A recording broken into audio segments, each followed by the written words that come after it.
Hello দর্শক, আমি তোমাদের জন্য ফাউকা অনুষ্ঠানে দ্বিতীয় পর্ব তোমাদের জন্য আমি একটি সুন্দর দৃশ্য নিয়ে হাজির হয়েছি। কিভাবে বিয়ে বাড়িতে ফাউ খেতে হয়, ফ্রি খেতে হয়, সেই বিষয়গুলো আমাদেরকে না দেখলে তোমরা বুঝতে পারবে না। কারণ আজকে আমরা গুলুমুলু কয়েকটা বন্ধু মিলে আমরা চলে এসেছি ফ্রি বিয়ের অনুষ্ঠানে এবং বিবাহ খাবো করে কমিউনিটি সেন্টারে আমরা চলে এসেছি।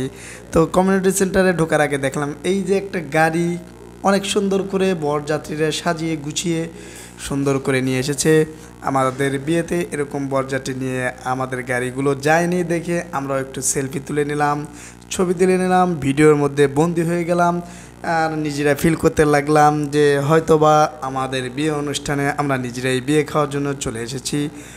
তো আসলেও কিন্তু এই খবর কেউ জানে না যে আমরা কিন্তু ফ্রি বিয়ে খাওয়ার জন্য চলে এসেছি। ওই যে সাদা গেঞ্জি গায়ে, টি শার্ট গায়ে যে ছেলেটাকে দেখছেন, সে তো ফ্রি খাবার দেখলেই তার মাথায় হুঁশ থাকে না। এই যে দেখতেছেন, আমি একটু ক্যামেরার মধ্যে ঢুকলাম, কারণ আমাকে না দেখলে কেমন দেখা যায়, কারণ চ্যানেলটি তো আমারই, তাই না? আমি তো এই চ্যানেলের অনার। এখন দেখেন আমরা অলরেডি কিন্তু ঢুকে পড়েছি কমিউনিটি সেন্টারে, চুপ করে ঢুকে পড়েছি। সবাই ভাবতেছে আমরা হয়তোবা বরযাত্রীর কোনো পক্ষ, আবার কোনো পক্ষ ভাবতেছে হয়তোবা আমরা মেয়ের পক্ষের লোক। কিন্তু আমরা সুযোগ বুঝে আমরা কোপ মেরে দেবো। কীভাবে কোপ মেরে দেবো? সুযোগ বুঝে যেখানে ফাঁকা পাবো, খারাপ কিছু মনে করেন না, যেখানে ফাঁকা পাবো সেখানে আমরা টুপ করে বসে পড়বো। তো আমরা এখন চিন্তা করতেছি যে মানুষজনে খাচ্ছে, তাহলে আমরা একটু মানুষের সাথে একটু ফ্রি হই, পরামর্শ করি, কথাবার্তা বলি। তো একজন আরেকজনের সঙ্গে খুব ফ্রি হওয়ার চেষ্টা করলাম।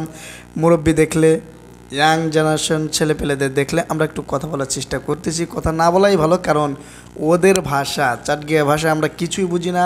কারণ আমরা যদি কথা বলি, কথা বললে আমরা ধরা খাওয়া যাওয়ার সম্ভাবনা আছে। এই জন্য সকল কথাবার্তা বাদ দিয়ে নিজেরাই সেলফি তোলায় ব্যস্ত, ভিডিও করায় ব্যস্ত, এবং জামাই বইয়ের ভিডিও করাও আমরা ব্যস্ত ছিলাম। তো সব মিলিয়ে ঝিলিয়ে সকলে আমাদের দিকে টিপ করে চাচ্ছিল, তাহলে আর কি আর হবে, কিন্তু কেউ কিছু বলার সাহস পাইতেছিল না। তো যাই হোক, আপনার যদি ফ্রি খেতে মন চায়, ফাও খেতে মন চায়, আপনিও কিন্তু ট্রাই করে দেখতে পারেন। বিনা দাওয়াতে খাওয়া অন্যরকম একটি মজা।